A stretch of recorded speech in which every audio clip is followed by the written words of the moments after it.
तो जैसा कि प्रीवियस वीडियो में मैंने आप सभी को बता रखा है कि जो वेक्टर होते हैं उनमें स्वतः द्विगुणन की क्षमता होती है, यानी कि सेल्फ रिप्लिकेशन की प्रॉपर्टी होती है। और साथ ही साथ वेक्टर के थ्रू हम डिज़ायर डीएनए की ढेर सारी कॉपी बनाते हैं। तो डिज़ायर डीएनए भी कह सकते हैं या फिर जीन ऑफ इंटरेस्ट भी कह सकते हैं। तो जैसा कि यहाँ पर आप देख सकते हैं कोई जीन है एक्स। अब इसको हम क्या करेंगे, किसी वेक्टर में ऐड करेंगे, वेक्टर के साथ जोड़ेंगे। तो यहाँ पर वेक्टर के रूप में हमने लिया हुआ है प्लाज्मिड। तो प्लाज्मिड वेक्टर क्या होता है, आगे हम टाइप्स ऑफ वेक्टर में डिटेल से समझेंगे। तो जब हम किसी भी जीन को या फिर कह सकते हैं डिज़ायर डीएनए को वेक्टर के अंदर जोड़ते हैं तो हमें मिलता है आरडीएनए, जिसे हम रिकॉम्बिनेंट डीएनए कहते हैं। अब इस रिकॉम्बिनेंट डीएनए को हम होस्ट सेल के अंदर ट्रांसफॉर्म करते हैं और होस्ट सेल के अंदर जाते ही रिकॉम्बिनेंट डीएनए अपनी ढेर सारी कॉपी बनाता है, जिससे कि डिज़ायर डीएनए की हमें ढेर सारी कॉपी मिलती है। और इस तरह के प्रोसीजर को हम बोलते हैं जीन क्लोनिंग। तो यहाँ पर ये बात क्लियर होती है कि वेक्टर का यूज़ हम जीन क्लोनिंग यानी कि डिज़ायर डीएनए की ढेर सारी कॉपी बनाने में करते हैं। तो यहाँ पर मैं आपको क्लियर कर दूं कि किसी भी आइडियल क्लोनिंग वेक्टर की कुछ प्रॉपर्टी होती है। सबसे पहला है कि उनका मॉलिक्यूलर वेट लो होना चाहिए। सेकंड प्रॉपर्टी ये कहता है कि उनके पास एक यूनिक क्लीवेज साइट होना चाहिए, जहाँ पर कि रिस्ट्रिक्शन एंजाइम उसे एक सिंगल पॉइंट पर कट कर सके।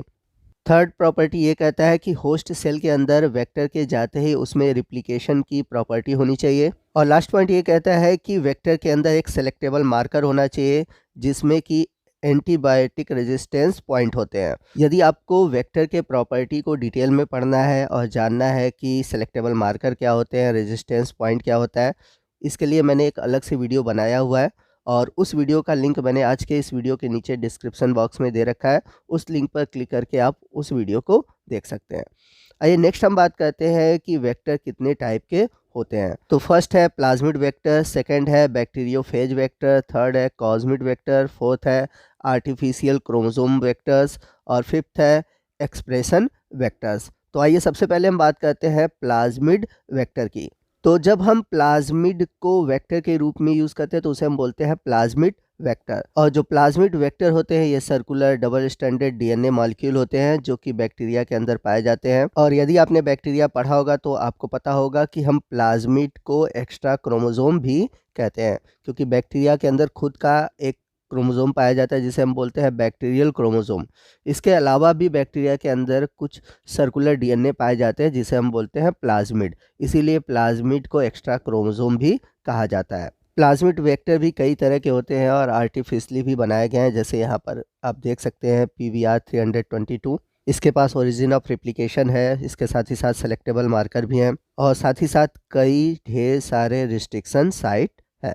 और यहाँ पर मैं आपको बता दूं कि प्लाज्मिड के द्वारा 0.01 से लेकर 10 kb के डीएनए का ही क्लोनिंग होता है, यानी कि हम इतने बड़े साइज के डीएनए का क्लोनिंग प्लाज्मिड वेक्टर द्वारा करते हैं। आइए नेक्स्ट हम बात करते हैं बैक्टीरियोफेज वेक्टर की, जिसे हम फेज वायरसेस भी कहते हैं या फिर कह सकते हैं बैक्टीरियल वायरसेस। तो हम सभी जानते हैं कि ऐसे वायरस जो कि बैक्टीरिया को इन्फेक्ट करते हैं उन्हें हम बोलते हैं बैक्टीरियोफेज वायरस। और बैक्टीरियोफेज वायरस के पास लीनियर डीएनए मॉलिक्यूल होता है। और यहाँ पर आपको बता दें कि बैक्टीरियोफेज के डीएनए के द्वारा हम 10 से 20 kb साइज के डीएनए मॉलिक्यूल को कॉपी करते हैं। तो आपको बता दें कि बैक्टीरियोफेज वेक्टर भी कई तरह के होते हैं, जैसे कि अगर हम एग्जांपल के रूप में लें लैम्डा फेज वेक्टर, इसका यूज़ हम जेनेटिक इंजीनियरिंग में डीएनए की ढेर सारी कॉपी बनाने में करते हैं। अगला जो हमारा वेक्टर है वो है कॉस्मिड। तो कॉस्मिड क्या होते हैं, तो आपको बता दें कि ये एक प्रकार का हाइब्रिड वेक्टर है जो कि लैम्डा फेज के कॉस साइड से प्लाज्मिड को जोड़ने से बनता है। तो कॉस साइड का मतलब है कोहेसिव इंट या फिर कह सकते हैं स्टिकी इंट। तो इसमें हम लैम्डा फेज के स्टिकी इंट को लेते हैं और प्लाज्मिड को लेते हैं। यहाँ पर आपको बता दें कि कॉस्मिड के अंदर हम 45 kb के डिजायर डीएनए की कॉपी बना सकते हैं, यानी कि कह सकते हैं कि इसके द्वारा हम डीएनए के लार्ज मॉलिक्यूल की कॉपी बना सकते हैं। इसका एडवांटेज यही है। इसके कुछ डिसएडवांटेज है। डिसएडवांटेज ये है कि ये जो क्लोनिंग वेक्टर है ये पैकेजिंग जो इसकी होती है अच्छी खासी वो फेज में होती है, but inside the bacterial cell ये अनस्टेबल होता है। आइए नेक्स्ट हम बात करते हैं आर्टिफिशियल क्लोनिंग वेक्टर की।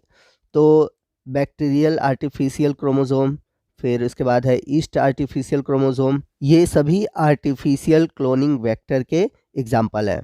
यहाँ पर आपको बता दें कि इन क्रोमोसोम का यूज़ डीएनए के लार्ज मॉलिक्यूल की कॉपी बनाने के लिए किया जाता है, यानी कि ऐसे डीएनए के मॉलिक्यूल जो कि बहुत बड़े हैं और उनकी हमें ढेर सारी कॉपी बनानी होती है, तो इसके लिए हम आर्टिफिशियल क्लोनिंग वेक्टर का यूज़ करते हैं। जैसे यदि हम बात करें बीएसी और पीएसी के द्वारा हम लगभग 50 से 300 केबी के डीएनए की कॉपी बना सकते हैं, ठीक। और वहीं अगर हम बात करें वाईएसी की, यानी कि ईस्ट आर्टिफिशियल क्रोमोसोम के द्वारा हम लगभग 500 टू 3000 केबी इतने बड़े डीएनए की कॉपी बना सकते हैं। तो कुल मिलाकर देखा जाए तो जो आर्टिफिशियल क्लोनिंग वेक्टर है, इनके द्वारा हम डीएनए के बहुत बड़े मॉलिक्यूल की कॉपी बना सकते हैं। यहाँ पर मैं आपको बैक यानी कि बैक्टीरियल आर्टिफिशियल क्रोमोसोम वेक्टर के बारे में थोड़ी सी जानकारी दे दूँ। आपको बता दें कि यह एक प्रकार का एफ प्लाज्मिड वेक्टर है, यानी कि ई कोलाई बैक्टीरिया के एफ प्लाज्मिड वेक्टर के द्वारा इस आर्टिफिशियल क्रोमोसोम का निर्माण किया जाता है। इसके पास ORI रीजन यानी कि ओरिजिन ऑफ रिप्लिकेशन, इसके बाद सेलेक्टेबल मार्कर लाइक क्लोरारेफिनिकॉल रेजिस्टेंस, जिसमें कि ढेर सारे रेजिस्टेंस साइट आपको देखने को मिलते हैं। और इसका जो होस्ट सेल होता है वो बैक्टीरिया होता है। तो यहाँ पर देख सकते हैं यह है बैक्टीरियल एफ प्लाज्मिड जो कि कट होता है लैग जेड जीन के पास बाय रिस्ट्रिक्शन एंजाइम। इसके बाद जो जीन ऑफ इंटरेस्ट है इसे हम बीएसी में इंसर्ट करते हैं। इसके बाद इस क्लोनिंग वेक्टर को हम बैक्टीरिया के अंदर ट्रांसफॉर्म करते हैं, जहाँ पर ये रिप्लिकेशन के थ्रू जीन ऑफ इंटरेस्ट की ढेर सारी कॉपी तैयार करता है। यदि हम बात करें इसके एप्लीकेशन की, तो ये लार्ज जीन मॉलिक्यूल की कॉपी बनाता है और साथ ही साथ इसका यूज़ किया जाता है कम्प्लीमेंट्री डीएनए और जीनोमिक लाइब्रेरी में। इसका जो डिसएडवांटेज है ये है कि इसमें हम स्मॉल डीएनए मॉलिक्यूल की कॉपी बना नहीं सकते। इसके बाद जो लास्ट वेक्टर है वो है एक्सप्रेशन वेक्टर। यहाँ पर मैं आपको बता दूं कि अगर हमें वेक्टर को क्लासिफाई करना है तो हम वेक्टर को 2 कैटेगरी में क्लासिफाई कर सकते हैं। एक है क्लोनिंग वेक्टर और दूसरा है एक्सप्रेशन वेक्टर। और अभी तक हमने जितने भी वेक्टर के बारे में पढ़ा, चाहे वो प्लाज्मिड वेक्टर हो, चाहे कॉस्मिड हो, चाहे बैक्टीरियोफेज हो या फिर आर्टिफिशियल क्रोमोसोम वेक्टर हो, ये सभी क्लोनिंग वेक्टर थे। और क्लोनिंग वेक्टर के द्वारा हम फॉरेन डीएनए की या फिर जीन ऑफ इंटरेस्ट की ढेर सारी क्लोन बनाते हैं, यानी कि ढेर सारी कॉपी बनाते हैं। वहीं हम बात करें एक्सप्रेशन वेक्टर की, तो एक्सप्रेशन वेक्टर के द्वारा हम क्या करते हैं कि हम जो डीएनए है उसको सबसे पहले ट्रांसक्राइब करते हैं, यानी कि डीएनए से आरएनए बनाते हैं। फिर उसके बाद ट्रांसलेशन करते हैं, यानी कि आरएनए से बनाते हैं प्रोटीन। तो जो एक्सप्रेशन वेक्टर होते हैं इनके द्वारा प्रोटीन का निर्माण होता है।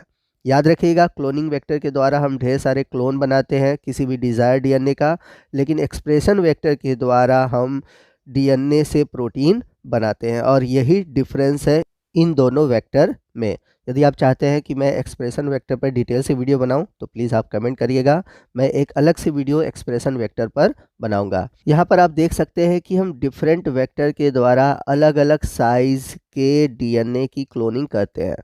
तो जैसा कि मैंने बताया था, प्लाज्मिड वेक्टर के द्वारा बहुत छोटे डीएनए की कॉपी बनाई जाती है। इसमें लगभग 0.01 से लेकर 10 केबी के डीएनए की कॉपी बनती है। वहीं बैक्टीरियोफेज में 10 से 20 केबी की, कॉस्मिड में 35 टू 50 केबी की, बैक्टीरियल आर्टिफिशियल क्रोमोसोम के द्वारा 50 टू 300 केबी की, और ईस्ट आर्टिफिशियल क्रोमोसोम के द्वारा हम डीएनए के बहुत बड़े मॉलिक्यूल यानी कि 500 से लेकर 3000 केबी के बीच के डीएनए की कॉपी बना सकते हैं।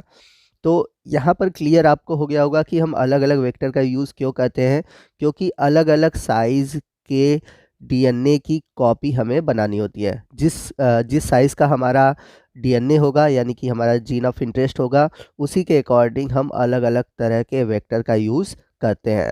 तो वेक्टर से जुड़ा हुआ हमारा आज का ये वीडियो आपको कैसा लगा कमेंट करके ज़रूर बताइएगा। वीडियो अच्छा लगा हो तो वीडियो को लाइक और शेयर करना मत भूलिएगा। कोई भी डाउट हो आप हमसे कमेंट करके पूछ सकते हैं। तो मिलते हैं अगले वीडियो में अगले टॉपिक के साथ। तब तक के लिए जय हिंद, जय भारत।